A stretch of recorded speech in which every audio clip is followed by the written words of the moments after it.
Shrooms and grind bricks and stones, and a hundred more lads like me. I never was alone. At Sid Island, the bricks and stones were throwing the breaths away. And it wasn't very long before that I joined the IRA. Shucky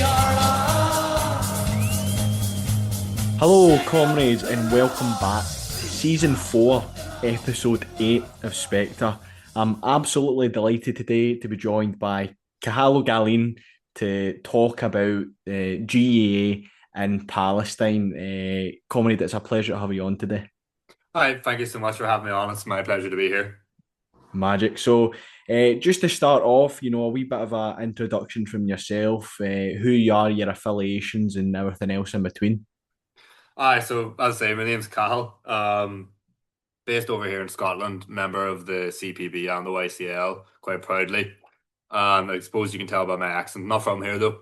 I come from the north of Ireland, still occupied Ireland. So I suppose, growing up, you're kind of at the crux of two contradictions, the class contradiction and the imperial contradiction, still kind of very raw, despite the kind of quiet it's got in the last, compared to like 30 years ago. But yeah, so ended up over in Scotland, like most people from my neck of the woods. Ended up over here. A lot of these things became more apparent, became a lot more politically active. Ended up with obviously involved in sport over here, as I've been my whole life. Gaelic games, massive part of my culture. Ended up involved in the Palestine solidarity movement and working class politics. And I suppose these things all kind of conjugated together then with a project that helped bring Gaelic games to Palestine.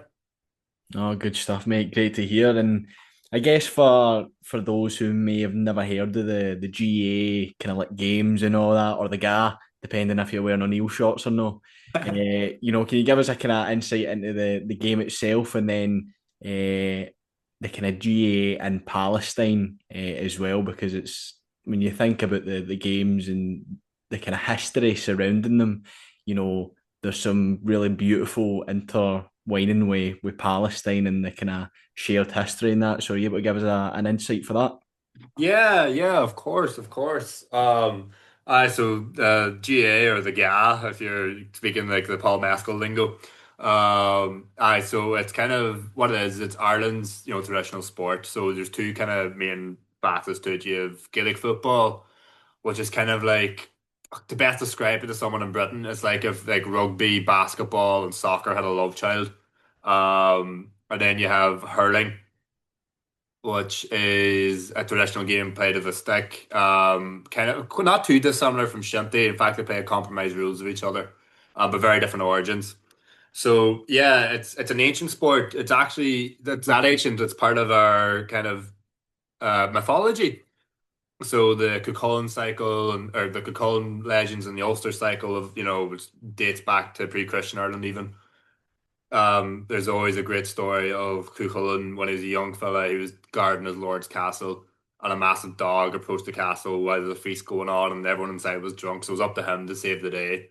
So he got his hurl and his sliotar, which is the name for the ball, and struck it down the dog's throat to save everyone. So that's how old it is. And it's kind of been played, like informally, since then. In fact, you can see that like ancient slaughter's been dug out of bogs and stuff like this.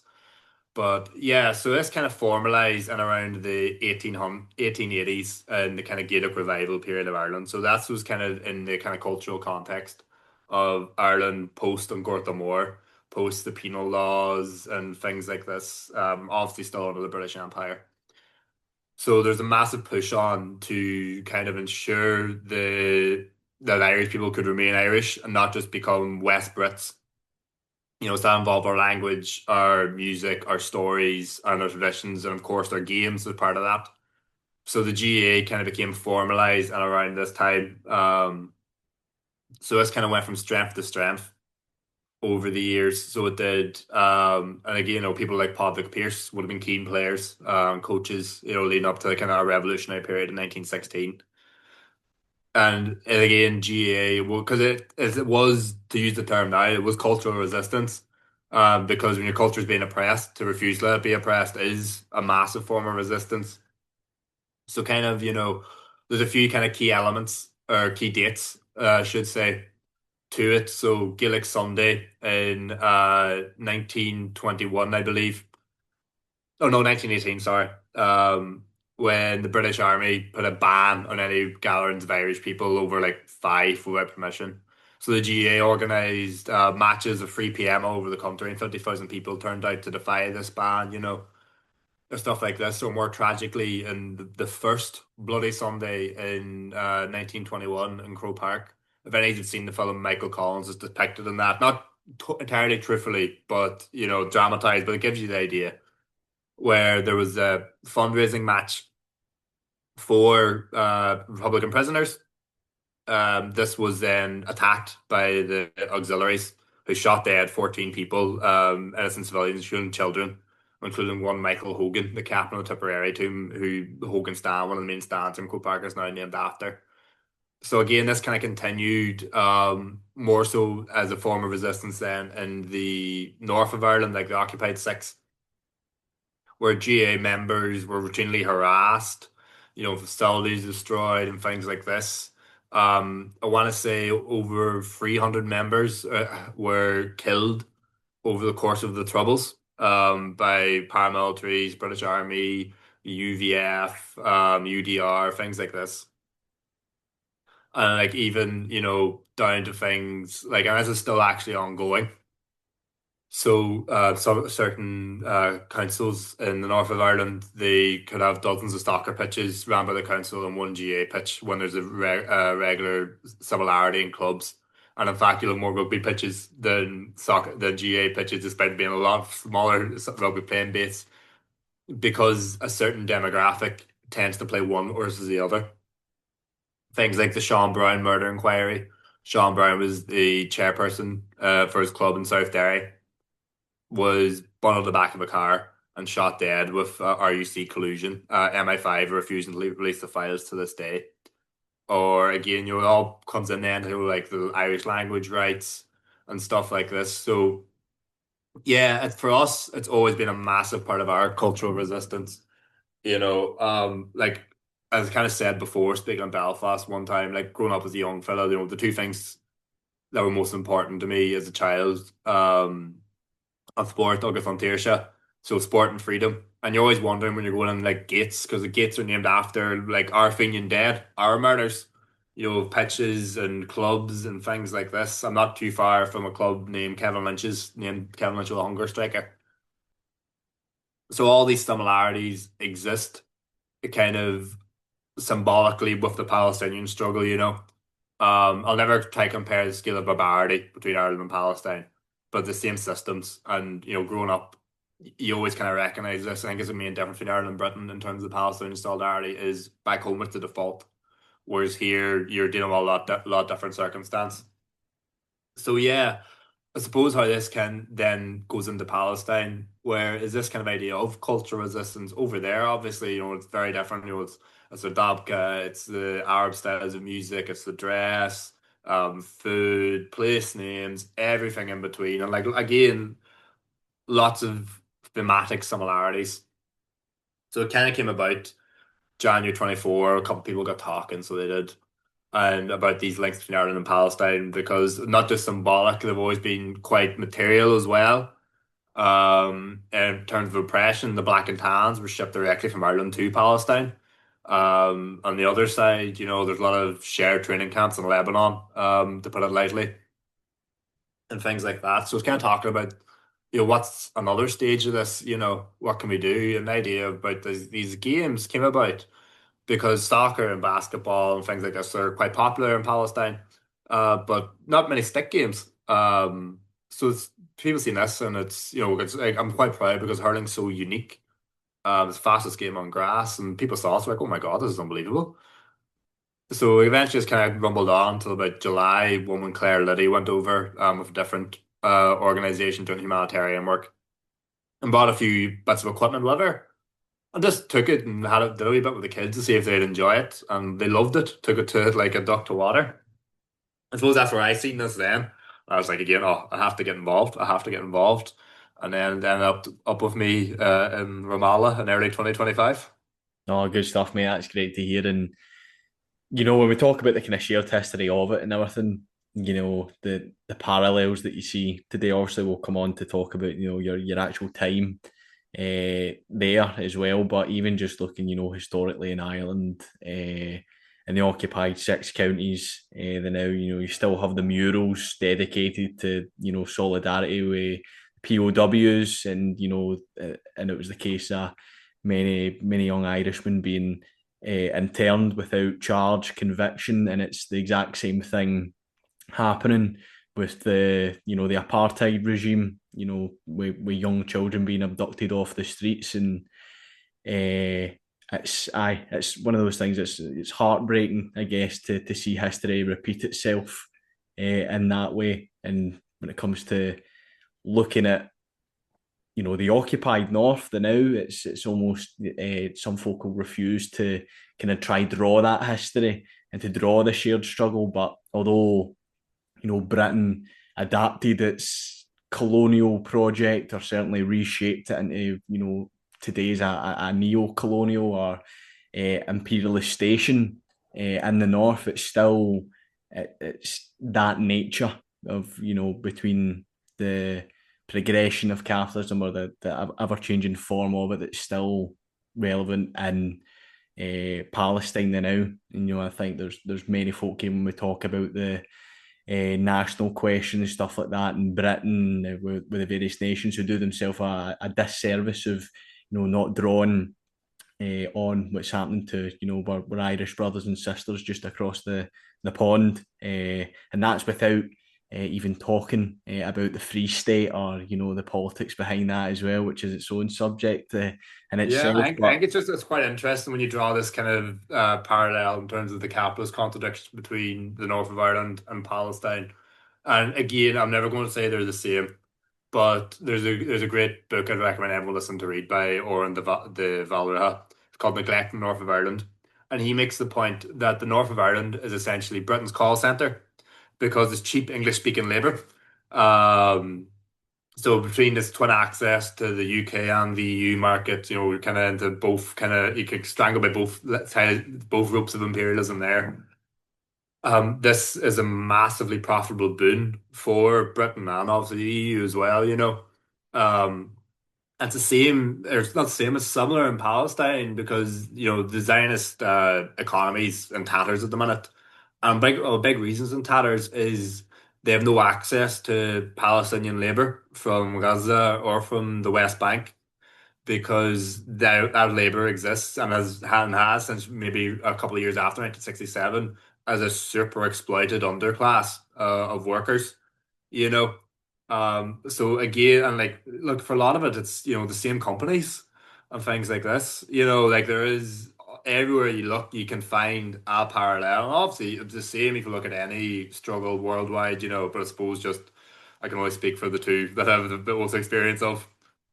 Yeah, no, bang on. And I think it shows that the fact that the progression or the advancement in Israel's offensive in Gaza, being backed by the likes of Trump talking about flattening the city down and rebuilding on their terms, and it's putting in business and all that to these workplaces, and like you touched on in terms of the actual Palestinian labour. I think one of the things I read a while ago was I think it was a Friends of the Earth delegation to Palestine, and they were going through various parts of the West Bank and whatnot, and they saw the conditions in which workers are treated, and it's purposely targeting Palestinian Arab workers because they know they can get away with doing anything to them, not just missing out on health and safety inspections or stuff that would go ballistic for here, but beatings, regular unheard of exploitation, certainly in our realm, but the humanitarian violations that occur on this these people, the Palestinians, even within Israel's own apartheid entity, who's deemed to be Arabic. It's that strange irony of Israel of all places repeating the Nazi blood laws and genes. So no, I thought you're absolutely right to talk about the system in which the Arabic people, Palestinians, are exploited, and that kind of plays as you've seen it in your time there into the actual system of apartheid, which isn't anything kind of new to the world. You talk about bringing it back to Ireland, even the occupied six just now. It was, an incoming wave of Ulster Scots, English, Welsh being planted in from the north, and making their way down, and the Irish became the second class citizen as well, and that's the case here for the Palestinian people. So just to, I guess, reflecting in your time in Palestine, you've seen the apartheid system firsthand, just the real barbarity of Israel's cannibalistic, system in terms of how it operates. But more importantly than that, you've actually witnessed the kind of, resilience of the Palestinian people in the face of that repression, because it's for the years in which Israel's existed, it's taken on many different forms, from drawing inspiration from all different groups as well. So just to see if you can tell us about your time in Palestine, with the GAA games and that as well, but as also just touching on the actual system and how you can see it play and affect in day-to-day life for the people. Yeah, I suppose is a phrase I love to use when talking about my time there. And you've seen the best and the worst of humanity, you know. And I suppose I'll touch, just because you mentioned the first and the worst side. So it's the things like the Calandia checkpoint, you know. I could only describe it as kind of like an infrastructure of terror. It's trying to think of something to compare it to in Britain, even as like it's nearly like if Cumbernauld town centre was there to make you feel like you're not human. Um, there's the high walls, the cameras everywhere, the massive flags that serve purely as an intimidation tactic and to let you know who's in charge. The concrete, even things like near the settlements, like a kind of dot around it on the road out from Al Quds. The walls changed slightly because the settlers, in occupied East Jerusalem, want to have a bit of their view retained. But once in the Palestinian area or near like a camp, now, as high as we can get them, as close to the wall as we can get them. So it's like that's the introduction. So it is. I think it was really, really noticeable the first time I was there. To leave Al Quds wasn't that difficult, but to come back in, the traffic in the other direction was pile high. Because if Arabs leave, East Jerusalem, the Zionists don't care. Go on, get out. I don't want to make it as difficult as possible to have Palestinian life in that city, never mind, in any other locality. So there's that, and never mind, that's not even getting into the talk of what license plate you have on your car decides where you can drive, whether it's yellow for an Israeli reg or white or green for a Palestinian one, to the point where having the wrong license plate and approaching this place could get you in serious trouble. And I don't mean like, a fine, I mean beaten, arrested, kidnapped, shot. These things happen. So there's that. There's seeing the settlements, which if any's ever read Murad Barghouti, I saw Ramallah. He makes a great point about his first time coming back in the 90s, and you see these lights that dot the hilltops, and it is like that, You can see them, and you see the big signal towers, which I recognize from army bases back home. Like they're a piece of military infrastructure, and they're blinking red lights and stuff like this. And like so, one of the settlements that go, you're looking up at it, and it's on top of a hill and it's less like because architecturally or urban planning wise these are all suburbs, so they are, but it doesn't feel like a suburb or look like a suburb. It's like a barracks with housing. um there's a line of trees, so there is at a strategic height, to make sure that you can't really get up there too handy. The grass is bright green because they have all the water. Everything's concentric and well planned and well thought out. And there's compounds at entrances, and I think I'll come back to a story about that, or places like Beth El, like one of the most violent settlements in the West Bank, the major IDF base in the West Bank. And there's things like streets you can't go down at night.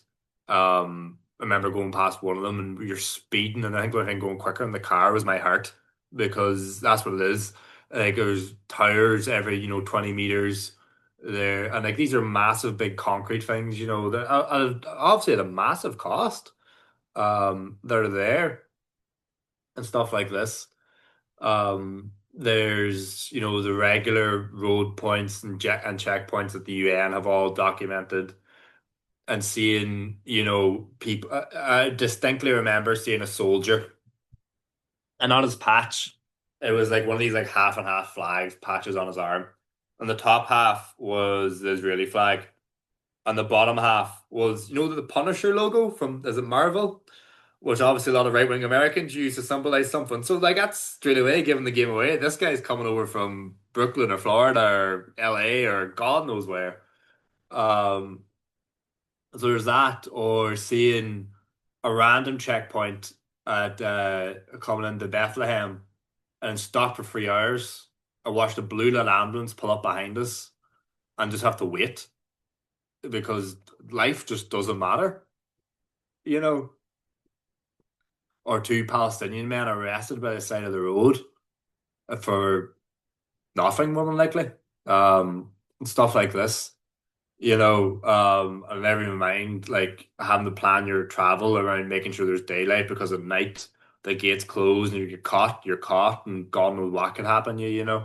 Um, and like because it is an apartheid state, you are constantly aware, because you're European, you're a little bit safer, but you're not quite safe, and you always in your mind thinking, this is me for a while. This is other people's everyday lives. Like it's always described to my friend as it's the big prison. And that's the only word for it. It is the big prison. Like to try go from like for example, just to really hammer it home, to go from Al Khalil or Hebron to Amman. If you drive it straight, it would take 2 hours maybe. With all the checkpoints and the borders and whatnot, it takes about 14 if you're lucky. And that's what you're dealing with. It's the same going from Ramallah if you want to go to Tulkarem, or Bethlehem if it's described, or Al Khalil, or wherever. This fragmentation of Palestinian communities is being enforced through violence or threats of violence. But that's that side of it. And then there's a complete other side of the coin, and that's the Palestinian communities. So I was in Mokhayam Al-Amri, so Al-Amri refugee camp. It's been there since 1948 from the Nakba. Most of the residents, they come from places, kind of like the coastal plain, like around Jaffa, Al Ramla, Lida, few from like Al Quds and like places like this. So it's about 8,000 people there on, but less than 1,000 dunum, so less than a square kilometer, like. And you can still, like, for any doesn't know, the camps are kind of defined by these zakat, they're called. So the cats are they're like the alleyway, because the way the camp started, they started as tents because they're always a very temporary place. They still are a temporary place because the Palestinian refugees have a right to return, enshrined in international law. So these things started as tents, and then tents became kind of, like some mud huts, some kind of like little like informal buildings as we would call them, and then eventually concrete structures, built by UNRWA. And but you still see the very narrow lines of circulation space. But in these little alleys and in these streets and whatever, what you find is something unbelievable. People talk about Irish hospitality. Irish hospitality is nothing in Arab hospitality. The many times I was walking down and just looking around me, and it's not, oh, hi, what's the crack? How are you? Do you want a pint? It's, Salaam alaikum, kif look. And I've been there inside someone's house having a coffee, and you might not speak a word of the same language between each other, but it's this kind of sense of appreciation, or stuff like this, or like little simple things, like just speaking on coffee. There's a little place we went for breakfast the whole time, and as in myself, and the guy had about, 5 words of English, and I had 4 words of Arabic, and two of those were Salam Alaikum. But we still managed to sit and talk, and there was ceasefire news being broken, and talk and like enjoy this together, and then end up watching the Super Cup highlights, between Barca and Real. These real beautiful human moments. Not to mention the food, and I've never been fed better. Everywhere you go, you're getting offered more and more and more and more and more. You know, um, so this kind of real sense of community. It's very strong. It's very much, it's the same you find over here. The people with the least give the most because everyone remembers what it's like to be tough. Everyone knows what it's like to be on tough times, and they welcome you in, you know. Um, so stuff like that, or seeing the services provided in the camp, in terms of like I saw the best gym I've ever seen. The guys have put this in there, 2 floors, swimming pool, the whole shebang. Because they work hard and they take pride in it, and the sport's one of their things. And the guy who runs it was a Palestinian champion weightlifter, like, and this is his life's joy. So stuff like that, or they have a great physio set up with like a cryo pool, or those cold pools, stuff like that. Or like the committee for the orphans, because there's a lot of orphans, but how the community pulls together to look after these people, or giving, or like adults with like developmental disabilities, and making sure they're cared for and look after, and somewhere to spend the day. Um, the same building was used to have a hostel function, but now it's being used for refugees from Gaza who work inside the 48 territories but were expelled following October 7th. So these people who more likely to be made refugees twice in their lifetime now. So it's everything like this, and seeing the work that people put into the communities through all the organizations, through the scouts, through sport clubs, after school clubs, the schools in general. Everyone you meet, like all the children, the young adults, whatever, everyone's either an academic or a painter or a musician or a sports person. It's a real pride in being the best you can at something. Um, and yes, I've realized I've been talking about 5 minutes straight, so I can wax lyrical more, but I won't waffle too much. No, that's good, mate. I mean, it's reassuring for me as a man who can just about speak English that I can make my way through Palestine with just a wee cup of coffee in my hand and the football Hi. highlights. But no, I mean, that's a great kind of roundup, mate. I mean, one of the first episodes I done for the podcast was with the guys from the Glasgow Palestine Human Rights Campaign who've got their stall on Buchanan Street every Saturday. And Margaret telling me her experience of going over, and she had an absolutely brutal time. She was identified uh, coming off wherever she was as being a Palestinian solidarity activist, and she was detained and was just held under horrendous conditions. But during the time there, she saw just the like you said, the brutality of kind of like everyday life for them. And it was a case of children trying to make their way to school and with bricks being thrown at them. Where have we seen that before? We're going back to the occupied six again. But it's the kind of stories they've heard for people who've went years ago are just the same now. October 7th was never, an accelerating factor in Israel's colonial project, or the input of its apartheid regime. It's always been there, and it's always been just as brutal as we know it today. Yeah, because even like you make that point about this didn't start on October 7th, which of course didn't, October 7th, was an expression of an occupied people, because like you read the statements from all the factions, it's saying, well, we looked at what's happened on the West Bank, we looked at the Abraham Accords, we felt we had to act. And, this does go back, as you say, this kind of, because it is a central colonial project, and central colonial projects always seek to exclude, whether that's in like French Algeria, or whether that's in South Africa, or wherever else. And I think, it's an important thing to like, always sticks in my mind is the history.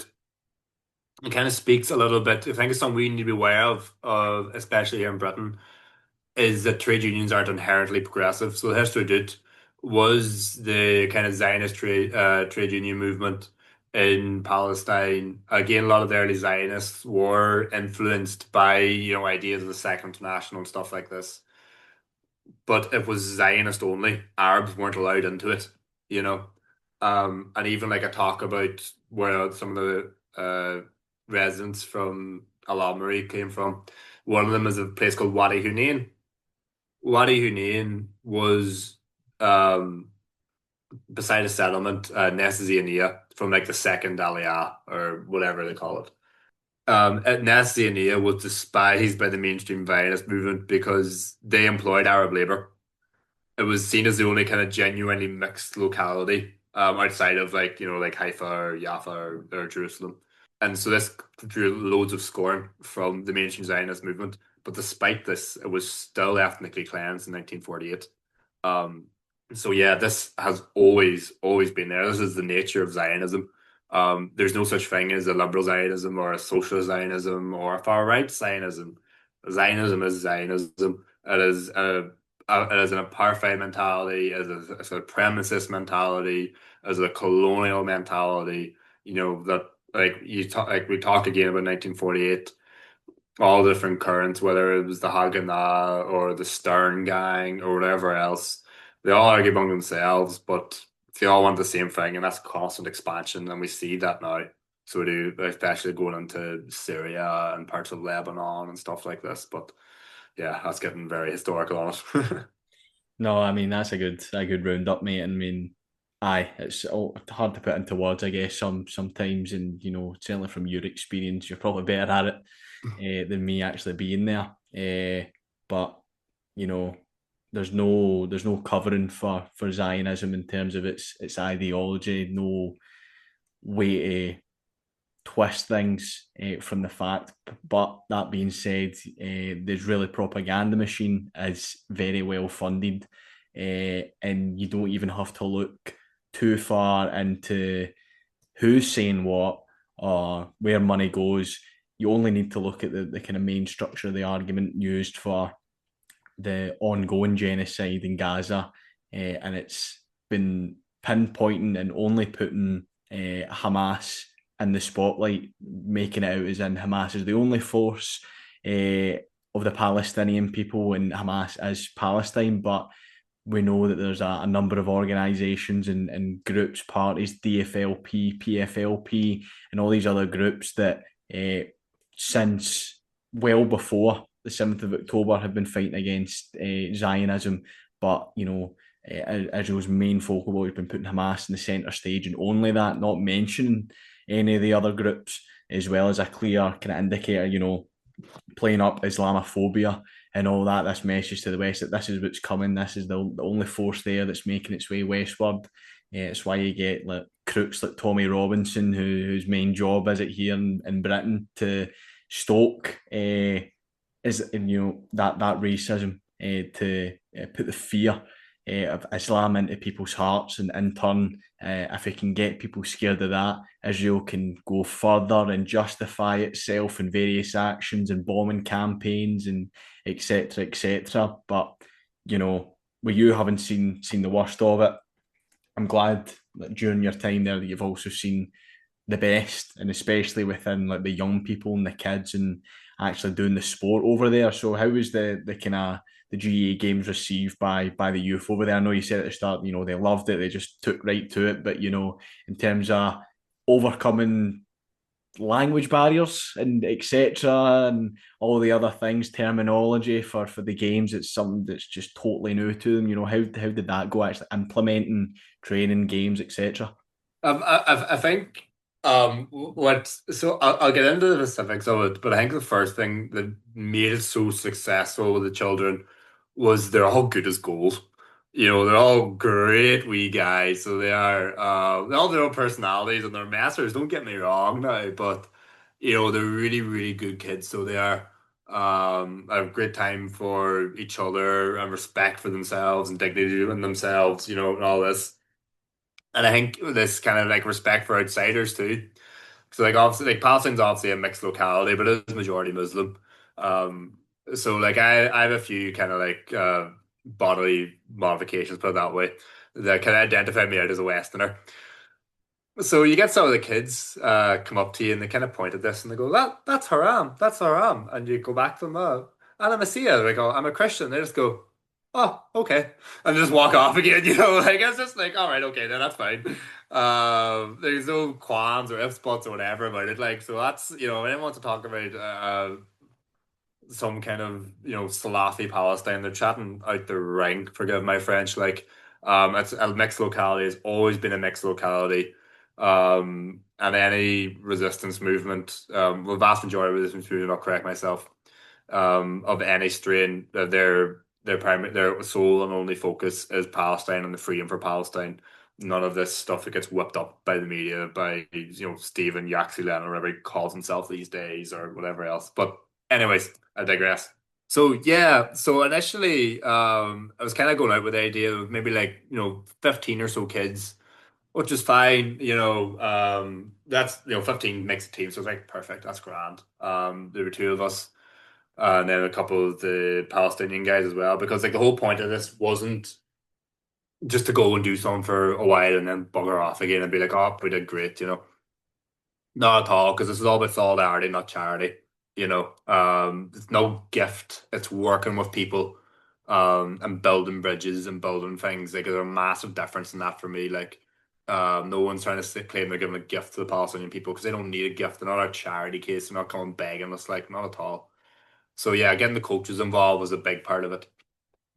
But anyways, so again, camp of 8,000 people. But there's only one pitch to serve that camp. Some surrounding neighborhoods in Albert and stuff like this. Because everything's affected by the occupation. So we're going training in the school around by Unrwa. So then I was introduced to the principal and introduced some lovely guy, whatever, and he goes, "Oh, you're taking the training later?" I was like, "Yeah, I am." And he hands me this list of all these other boys that are interested. There's 30 of them, and I was like, "Oh my God, what are we going to do here?" But that was fine anyway. We got them all in. And it spoke with the language barrier, it was quite funny because it really made you think about. I always got the advice for it after, was like when you're teaching kids, make it as simple as possible. Well, it has to be simple because it can't get complex ideas across.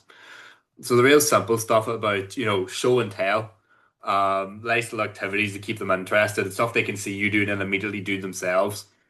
So it's just starting from the very, very basics, scratch. Same with just our Irish kids that are starting out. How do you hold the stick correctly, making sure the stick's the right size for you, making sure you're using your wrists and not your shoulders, and all these kind of points and stuff like this. And it was just, and slowly introducing them to it, so doing that. And obviously it's kids, you want to make sure they have fun. So, sure they're doing this and then get them hitting the sticks against each other. It's like, A, get them used to the bit of the clash of the ash and the noise. And B, it's a bit of fun. You're your mate and you're whatever, like, on you're fighting. And then introducing the ball to them and how to strike it and stuff like this. So each kind of day, every couple of days would train or whatever, like, I kind of introduce a new skill and a new skill and a new skill. Just like a kind of five kind of fundamental basics of hurling, kind of striking, lifting, catching, blocking on your first touch. So it's kind of working about this. And seeing how diligently they worked was amazing. So two things stood out to me. So come the end, the skill that they'd increased in that short space of time was unbelievable. Like these are kids, like you had a little bit of an introduction in July, but nothing major. But where like they look like, oh yeah, these kids play hurling. It's that kind of a way. Like got to be match going for them and all. And I was sitting there, I was doing goals for it, like, and I was like, oh my God, this is something else. And then the other one was seeing the older kids looking after the younger kids and like teaching them and making sure they understood it, and stuff like this. So it's also that part of it. And then there was, taking the coaches, the people who are going to be involved and making sure they understood it. And I was lucky enough, Amr is an unbelievable guy. He was, he's good English, thank God. So, teaching him like kind of speaking the technical points and stuff like this and what you need to watch out for, what kids tend to do and how to correct it and stuff like this, and as I say, this kind of idea of like dedication to the community, and like love for it. It's always they're so eager and so mad to know more. Like so, I was working through that, and I think it's one of the biggest honors I ever had in my life. So the club was kind of named after a young man, Motaz Sarsour. Motaz Sarsour was involved with the club originally in July, and he was murdered just over a year ago, August 13th. He was 17 years old and was shot dead by the occupation. And his family gave permission to give this his name to the club.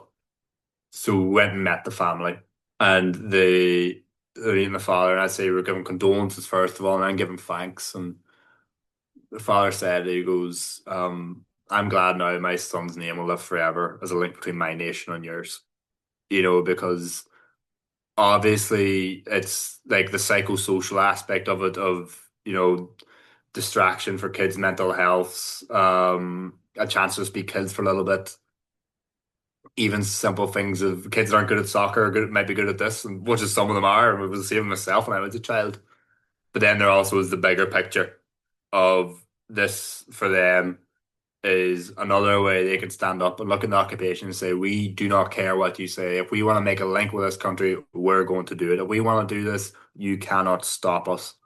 And like that's what it's all about. So yeah, so as I say, yeah, just seeing like even like it's little funny things like I say about like about the language barriers, like so like I do my left and my right, Bishmal, you mean, and the kids just start to catch on. This is all you do, so take the piss out of you, start reading it back to you and stuff like this, like wherever you go, messers are messers, like but it's great to see, great to see. Oh, that's good, mate. And I mean, we've touched on the kind of difficulties in terms of day to day life and all that.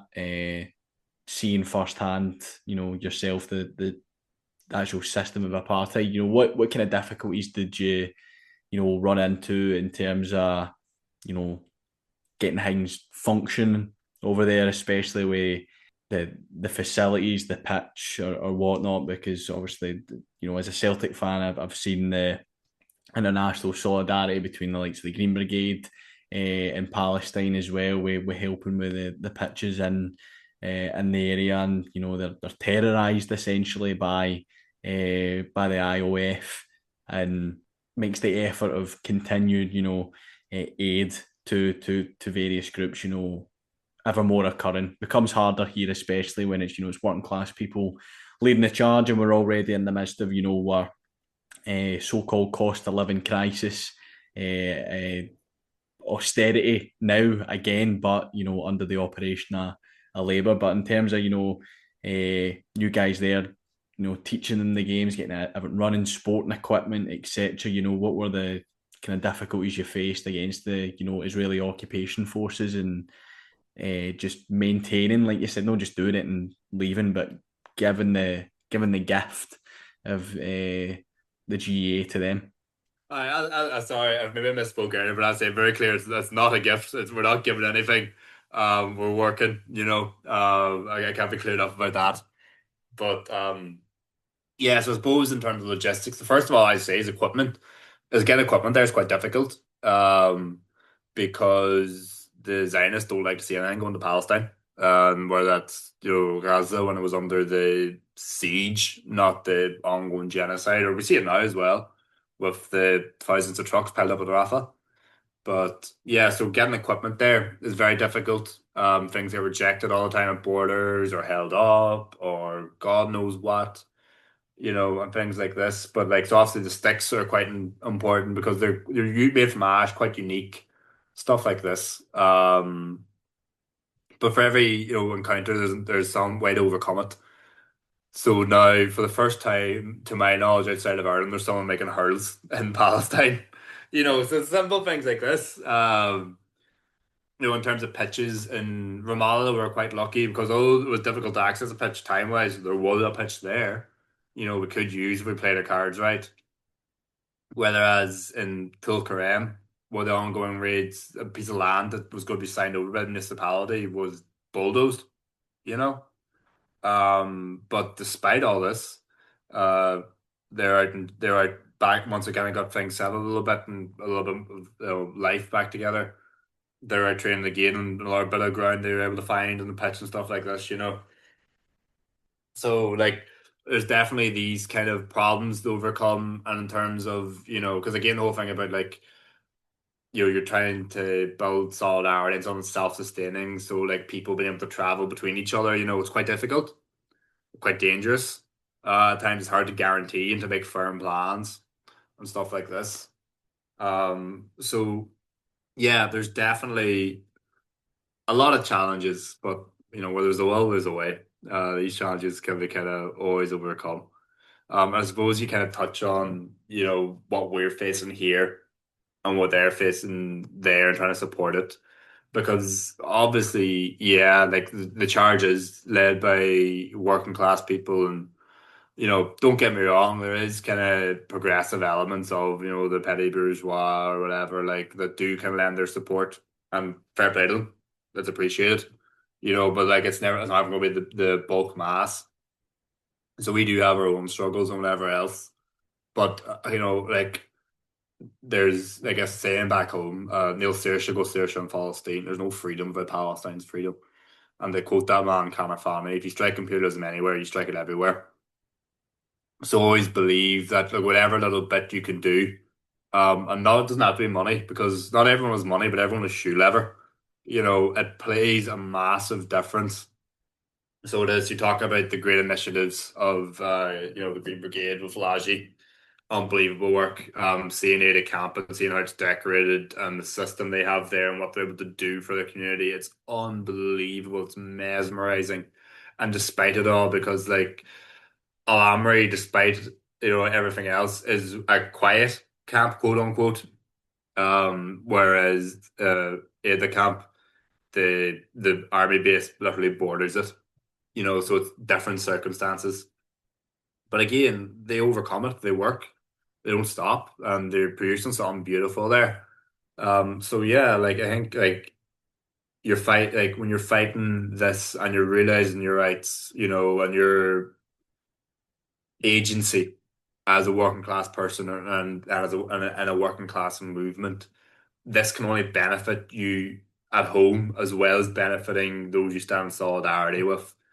You know, so get involved in your boycotts, get involved in your trade unions, and push your trade unions to take a correct position on this, you know, or whatever other community groups there may be. Because, you know, the things, your tools you learn in doing this and helping this out can very much be applied then when you're organizing, you know, for this, hopefully when our winter fuel payments are cut and our bills rising, you know, where it's about that, where it's about your rents, whether it's about job losses or rate hikes or whatever it may be, you know, it's all a very long struggle. So every single bit you pick up along the way is massively useful both here and internationally. Yeah, no, well said, and especially in there kind of ties in the fact that, you know, it's a class issue at the core of it. Think of the billions of pounds it's spent by Britain to maintain the Zionist regime, and not only that, the to subsidise the projects and developments of BA systems and the technologies that they test on Palestinians there.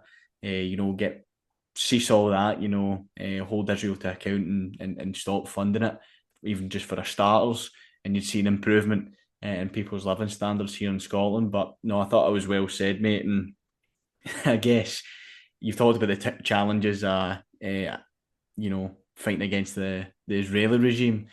Sometimes there's the challenges much closer to home, and yeah, Oh God, yeah. don't start. This is a funny one. But yeah, I mean the initiative you guys were working to achieve in terms of doing what is utterly amazing. I was really impressed when, you know, I first heard about it and what the plans were in terms of bringing the kids to Ireland, the home of the GA, to, you know, see it in all its glory, essentially. But there's difficulties even with that. If you want to kind of give us the story in terms of, you know, the challenges faced and ultimately what had to happen instead. Yeah. So, the plan was for a 2 week tour of Ireland at the end of July, starting Friday the 18th, so just before the All Ireland final on the Sunday. which is the single biggest day in Irish calendar, full stop. So the original itinerary was to land in Dublin, go south, go west, go north, go into Derry, go into Belfast, and finish up in Dublin again. So first of all, this had to be axed because it was completely unfeasible to get visas for the occupied six. So someone in London decided who can or who cannot come to our island. It would have cost, I think, in the region of £10,000. Passports had to be sent, had to be hand delivered to Tel Aviv, which logistically I don't know how that was meant to happen. Stuff like this. So that had to be changed, and if Belfast and Derry, if any ever haven't got the chance, go and see what the Solid Ireland street looks like. The reception they got, it would have been unbelievable. But anyways, and that's no disrespect to the rest of Ireland. But yeah. So anyway, plans changed. So it was going to be Dublin, a couple of nights, night in Tipperary. So Tipperary is like the furthest, is like the home of the GAA, is where it was founded. Cork, Clare, on the west coast, Galway, up to Donegal as well, the most gorgeous part of Ireland. Um, and then back to Dublin again. So some of the things that were penciled in was, receptions, getting led into certain places by the Artane band, which, plays the national anthem before Ireland finals, getting stadium tours of Semple Stadium, and had to send on each of the kids' picture and name because they're going to play it up in show it up on the big screen for them. And then just the real simple things, like there's plenty of beach trips planned because these kids live 20 kilometers, or not 20 kilometers, about 30 kilometers away from the ocean. They can see it from a hill near their house, but they're not allowed to go because of who they are. So they will get the chance for them to go to the sea. So things like this, and just lots of activities, and getting the chance to be kids and playing games, and again, it's getting coaching for the adults and stuff too, and getting meeting people to grow the game. So this process started in early March, if I'm getting my dates right, but then around that kind of time frame. Made contact with the embassy, that's in that city just north of occupied Jaffa. So talking to them and kind of advices of things and whatever. So we started to go through it and getting the forms filled out and passports and birth certs and parental signatures and whatnot. And we had to book the flights in advance. So it was about $40,000 spent. So stuff like this. And then it kind of went radio silent and we heard nothing. And then we kind of chased them up. We got said, oh, we need additional documents. So we got all the additional documents together. I put them in and then went quiet again. And we chased them. And we got an email that, not a word of a lie, said, we misplaced them. ... Oops. Can you send them again? That's what you're dealing with. So anyways, again, nothing. It was getting really, really close now. So it was about 2 weeks before. So we kind of went in the media offensive and we said, just give us an answer. And then soon after that, we got our answer. And the answer, what we suspected it would be, it was a denial. Denial was on grounds which were spurious, from the point of like saying documents not submitted, which were asked for documents that can't exist, or silly things like that. I think the most egregious, which I said this on national radio, which got me a funny look off of South Dublin presenter, is either incompetence of the highest degree or the worst form of malice. That they said there's no adequate guarantee that these people will return to their country of origin. For people who have been for 77 years resisting by simply staying on their land, facing a government who wants to cleanse them and only exists to cleanse them, to say they're not going to return is a statement that doesn't even bear speaking about. So, like, I think this speaks to the nature of the Free State government.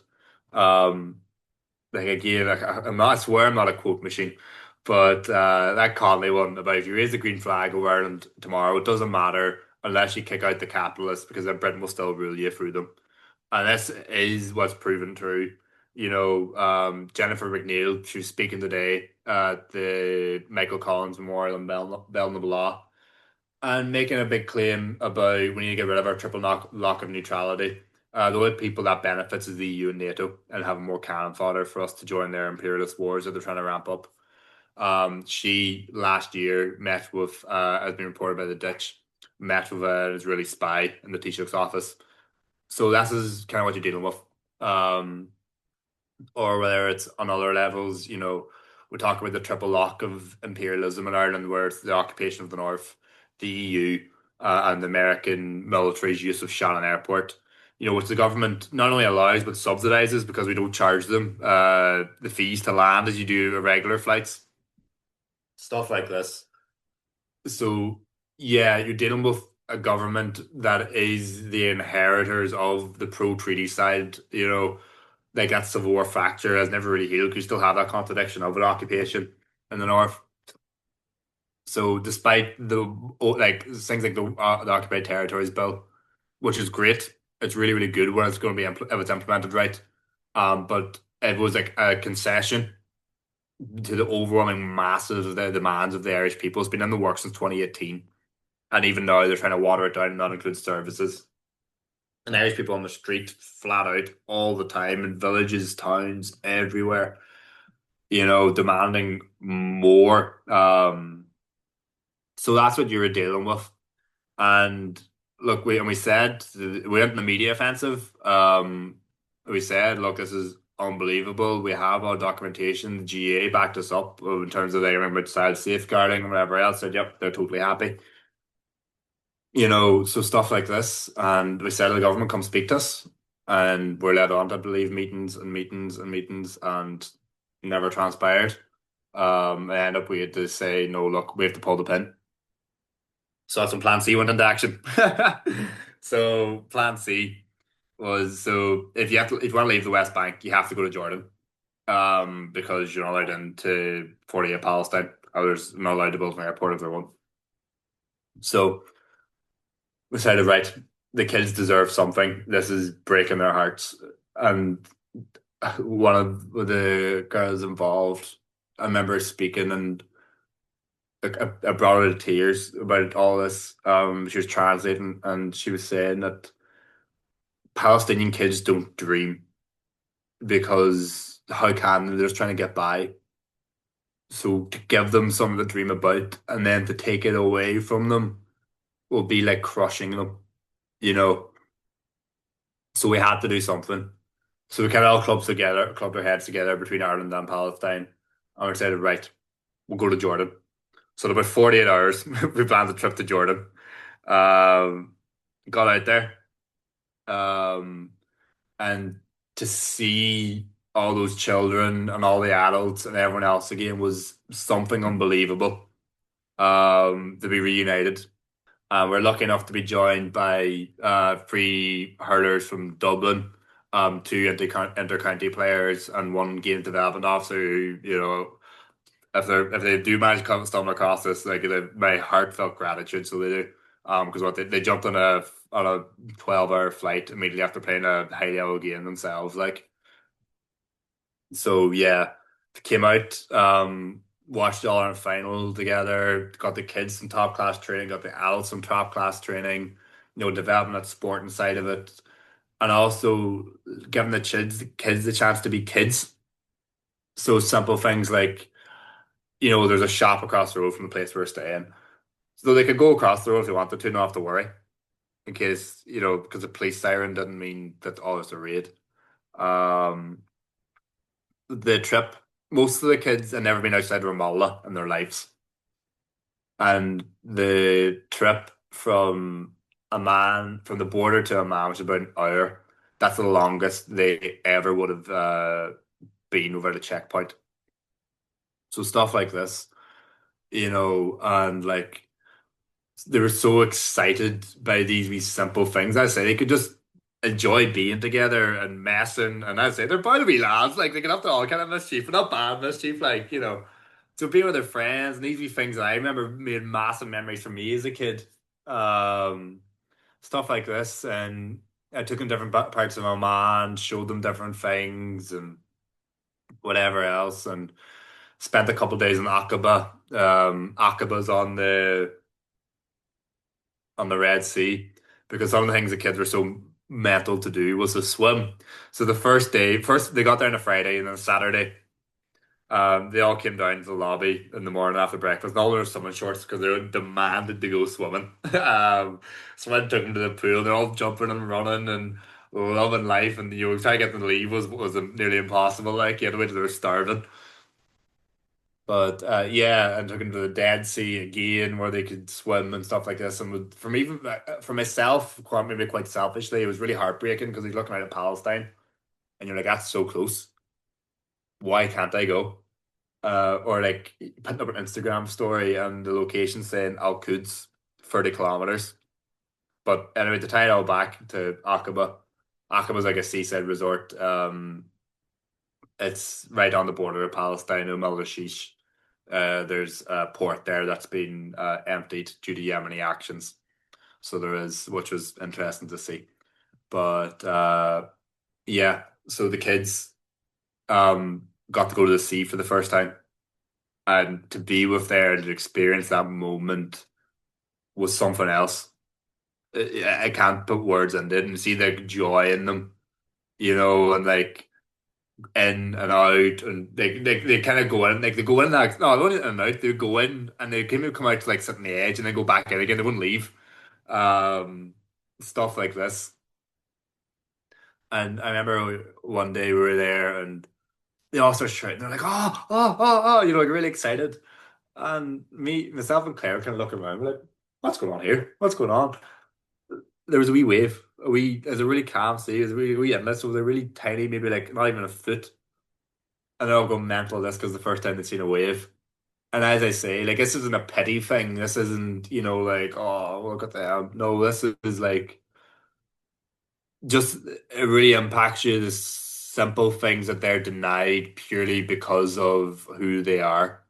And Palestinian beaches are some of the most gorgeous beaches in the world.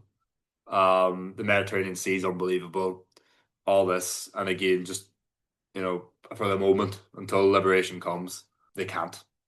Yeah, no, that's utterly touching, mate. And I guess it kind of puts, like you're saying, folk kind of like us in the developed world and all that, where, the sea means nothing. Most folk have kind of been there in some regard, whether it's here in Britain or going abroad someplace to do it. And you've got people in Palestine who've spent their whole life landlocked, essentially in refugee camps and that as well. And it's heartbreaking to see or to know that the brutality and the inhumanity of the Israeli project extends so deep. And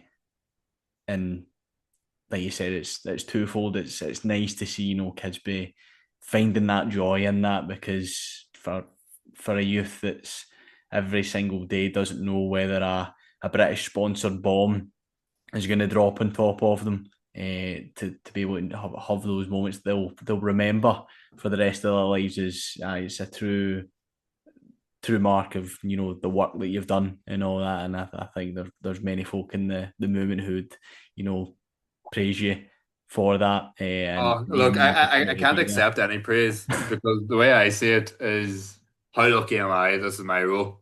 How lucky am I that my house isn't getting demolished? How lucky am I that I don't have to pick up the rifle? You know, Look, you can always think you can do more, and you always should strive to do more. But yeah, the praise is for those who resist every day, in whatever form that takes.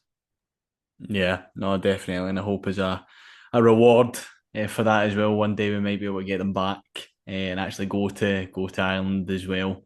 Whatever about going to Ireland, I want to be all of them in their home villages in the free Palestine. Even They, better, they deserve the world, but better. will settle for freedom. But no, cheers for that, mate. And I guess the kind of final point to kind of cover, we've talked about the kind of GA games taking it to Palestine and whatnot. But in terms of the general solidarity with Palestine, it's been a massive resurgence following Israel's genocide and its barbarity. It's been really brought to the centre over the past year and a bit, and the different avenues that have emerged and the different solidarity groups that have re-emerged, or some that have recently been established, have been making a real massive impact into how people perceive Israel. It's not just some kind of like wee quirky conflict happening in the Middle East. It's a real kind of plague to the rest of the world as well. Like we kind of touched on there, the billions that our own government spends propping it up and everything else in between. But we've talked as well in the shared history and the solidarity even years ago, and just before the 80s essentially, between Ireland and Palestine, Lebanon and other places like that. But in terms of the marches that we're seeing out in the streets today, more and more people joining and taking part in the BDS, just like they did years ago against South Africa, and all these other things in between, from the words of yourself, someone who's been there and seen it, how can you characterize and really define the importance of that international solidarity and what it actually does for the Palestinian people who are oppressed every single day of their life? I can't stress enough the importance of international solidarity in every single facet. From my own experiences, the really simple, frankly, kind of like surprising things of like 45-year-old guys in Palestine who kneecap are, stuff like this, like those things of being visible and being standing up and accounted for and marching or whatever you're doing or wearing your keffiyeh or the really simple things, they matter, so they do.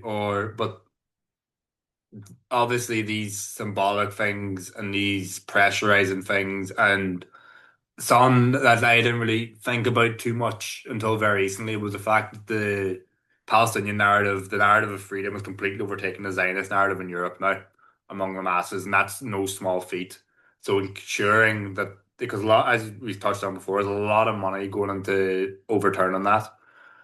There's a lot of money being spent then also on materially arming the Zionist regime. Like we see the UK about a $2 billion deal with Elbit Systems, while our health system falls apart, while, roads, homelessness, any myriad of issues. So yeah, that's kind of about keeping the narrative strong and on track. That's one thing, but the other thing then is that material, affecting that materially. And how do you affect that materially? It is those three simple words: boycott, divest, sanction. And the way to do this is being organized, because that is our strength as a class, or it can also be our weakness. As we act together, there's an awful lot we can do. We saw South Africa, but if we act up by ourselves, you're fighting an uphill battle. So there's some great initiatives around Scotland. The apartheid-free zones campaign in Edinburgh, Aberdeen, Glasgow, similar, smaller, more community-focused ones. Look about it, get involved. There's a place for everyone and everyone's skills in this movement. And as I say, even if you feel you have nothing to offer, which I doubt for most people, you all have shoe leather. There's always something you can be at. And like the thing is, whenever this quick phase ends now, there's going to be another phase. So there is, not quick phase, acute phase, I should say. I say quick phase because you see a quick genocide in Gaza and a slow genocide in the West Bank. But yeah, whenever this acute phase ends, there will be a next step, and we need to be ready for that next step and to support it. And the Palestinian people are moving for freedom. So yeah, it's a simple thing: get organized, agitate for it, educate yourself, educate those around you, have those difficult conversations. And yeah, never stop speaking about Palestine and never stop working for freedom, whether it's for your class or whether it's for a nation. Oh, bang on, mate. The only other thing I think I would add into that would be taking the fight more unions as well. He said, Yeah. by their own definitions, socially progressive as well. So we have to take it into our unions. For my sins in a past life, I've been reincarnated as a member of the GMB. If you're in that union and you support Palestine, you know the struggle with it as well. The likes of Unite and our Prospect Union, where these unions represent workers within the arms industry or the defence sector, and the unions have fallen very, very, very, very short on supporting their own members and taking action at these workplaces to stop component parts and other pieces of technology from reaching Israel that are being field tested on Palestinians as well, for the sake of selling it forward in the future, if that means a wider NATO conflict further east in Russia and Ukraine. It's being tested in the Palestinians just now. So, we need to get the topic of Palestine in our unions and our workplaces, and it's a damning indictment of the unions that there's workers in these sectors who don't feel that they can go to the unions with their concerns in terms of, the total immorality of the genocide and how their workplace, the business they work for supports it, and they have to go elsewhere to other Palestinian groups to express themselves and whatnot. So it's utterly shocking for the leaders in these unions who dismiss these concerns, or activists who are doing the groundwork within the unions to move away from prioritising imperialism. They're labelling Palestinian activists and peace activists as bad actors. So if you ever need an example of if what you're doing is right, just look to see if somebody in the union leadership is saying you're a bad egg for standing for Palestine. That'll let you know exactly how in the right you are for standing up for the people. So I just want to thank you again, Comrade, for coming on the show to talk about it, and I guess just to round up from yourself, just to see if you've got any kind of final talking points or whereabouts we can find you on social media, etc. In terms of social media, my best recommendation would be to follow the National for the SPSC or for the PSS in England. Follow your local branch, see what's going on, get involved if you're not already. Again, as you mentioned, the trade unions. There's usually trade unions for Palestine, different places in your locality. Get involved in that, and as always, follow the CPB and YCL everywhere you can. Always on the right side of history, and I'm proud to be a member, and it's led me to do what I can for the subject. No, perfect comment. And again, thanks so much for coming on. I can't wait to get this episode out. Go made a bag. Thanks again, comrades, for tuning in to another episode of Spectre. As always, be sure to leave us a like and review on whatever platform you're tuning in on. And of course, share us with your friends, comrades, co-workers, and anyone else in between. It's vital that we stand tall for Palestine and her people, whether that's in our local Palestinian support groups or in our unions fighting for real change. Cathal Ó Gaillín's story is just one of many. There's been countless activists who've went over to Palestine to see firsthand the brutality of Israel and its apartheid regime. Many such people have also gave their lives as martyrs for Palestine and its people. But we all must do whatever we can to support them. Life for the Palestinian people under Israeli occupation is a dark and miserable cloud that hangs over them every single day. But there's moments when there's massive inspiration that strengthens the resolve and will to fight. There's moments where the light shines through and resistance grows. Whether that light is the image of a burning Israeli tank amongst the rubble, or a schlitter blasting its way into the net from a hurl. So let's continue the fight for Palestine here in our own home. Let's continue to fight until the last rebel. Because if there's one thing we know for certain, is that from the river into the sea, Palestine will be free. على عهدي على ديني على أرض تلاقيني أنا لأهلي أنا فديهم أنا دمي فلسطيني فلسطيني فلسطيني أنا دمي فلسطيني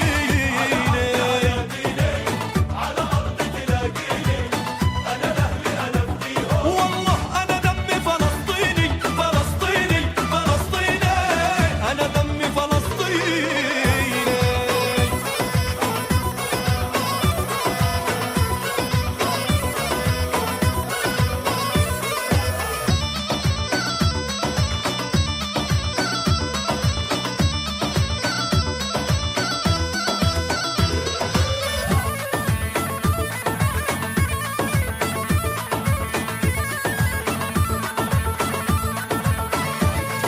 وقفنا لك يا ديرتنا بعزتنا وعروبتنا أرض القدس نادتنا صوت أمي يناديني فلسطيني فلسطيني أنا دمي فلسطيني